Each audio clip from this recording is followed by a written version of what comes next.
Good morning. Happy Monday. I hope that everyone had a great holiday. Mine was good. It was an opportunity for some self reflection. And I really, for the first time in my life, have kind of come to a place where I'm okay with the idea of uh, acceptance. You know, um, my kids were supposed to be with me this week, and just based on the circumstances of what's going on in my world right now, I they opted to go with their mom down to Alabama. So it was just me for the holiday. And man, what a beautiful reflection of growth to be in acceptance of solitude, and like and to really not it, to get past the thoughts that would typically make that a bad thing, right? That would typically, be of, kind of a negative connotation to it, and really find beauty and gratitude in everything, in those moments. And so today's talk is about this. It's about kind of resilience versus freedom, and I'm looking forward to it. It's going to be a good one. All right, let's do it. This is Paradigm Shifting.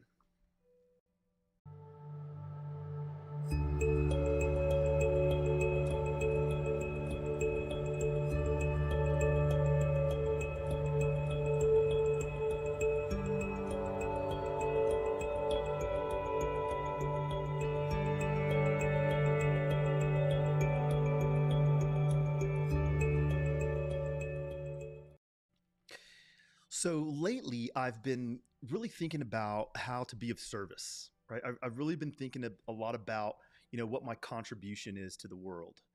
And this has kind of been on my mind because mental health has been, something that I've been focused on for the past few years.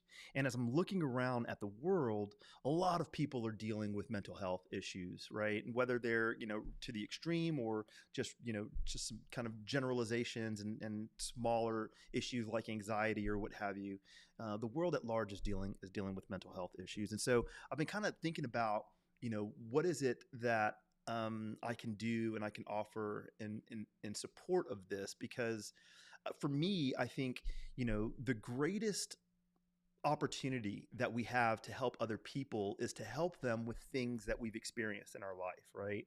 And, if people are in need and asking for support, it's so much better to have someone that's actually been there and done that. And so I think, one of the outcomes of this call today is, after this live is complete, I'll put a post or a link on this post to schedule a call with me.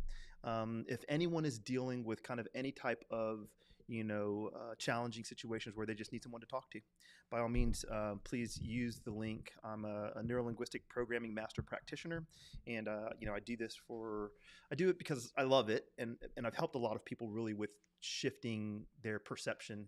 And if I can help and be of service in any way, by all means. So with that being said, resilience versus freedom and how this came about. So the call started with kind of me explaining my situation over the holidays, which was I spent the holidays alone in a beautiful state of gratitude and appreciation for it.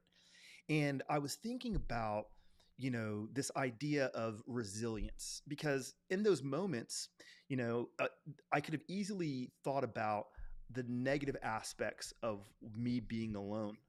And the idea of resilience is that, we can handle that in a way that uh, allows us to power through it. But there's definitely a difference between the idea of dealing with that opposition, right? Like dealing with that challenge, that friction, that difficulty, and the idea of surrendering to what is, right? There's two totally different energetic frequencies associated with it. There's two mentalities. There's two different dispositions when we're looking at resilience versus surrender. And I personally, I think that both of them have their place, right? Developing resilience and strength to deal with the challenges of life is an important skill set. Emotional management is an important skill set, right? Some of the psychological tools that we can use in order to change our disposition around our life is a powerful thing. And yet at the same time, coming to the understanding of acceptance of what is without this opposition to the moment actually is this beautiful expression of freedom.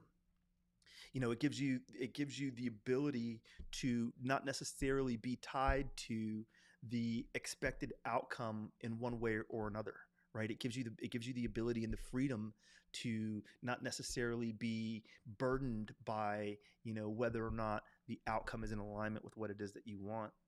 And so I spent the holiday in a state of meditation. I did a lot of meditation, and I've been using a tool called Mendi. It's a wearable device that basically measures the oxygenated blood flow to your prefrontal cortex. So if any of you aren't familiar with it, you can check it out. It's Mendi, Mendi, and it's a really great tool. But so I picked it back up. I put it down for a little while. I picked it back up, and I've been using it lately. And it's really interesting in that whenever you are coming to a place of focus, right? That if you focus on the space right behind in between your eyebrows, right?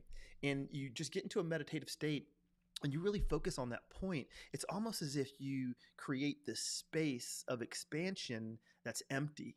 And what it does is it really helps you transition from a state of being in habituated thought, like the way that your mind is functioning and thinking about things, to finding a place of silence within yourself. And conditioning this allows you to, one, turn down the volume on the things that might not be so good, but also, two, it really enhances your ability to focus your will, right? Because if you can come from a place of emptiness, then that means that I can really dedicate the intention and the thought that I have to one specific outcome, to one particular thing. And for me, that was being in joy, right? It's about, kind of not necessarily looking at the pessimistic things in life, but really kind of concentrating and redirecting myself to the things that are joyful in my life. And that's what I did, and so having this conversation with my cousin recently, and we're talking about, hey, here's all the challenges that life presents, right, with work and relationships and all this other stuff.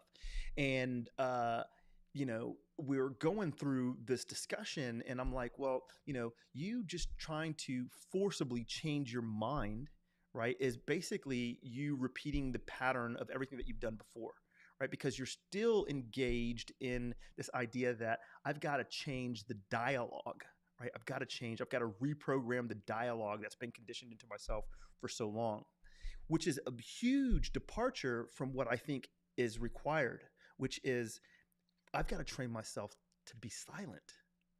I've got to train myself to find the emptiness and the space within myself so that I can observe effectively what things are being judged as a negative, right?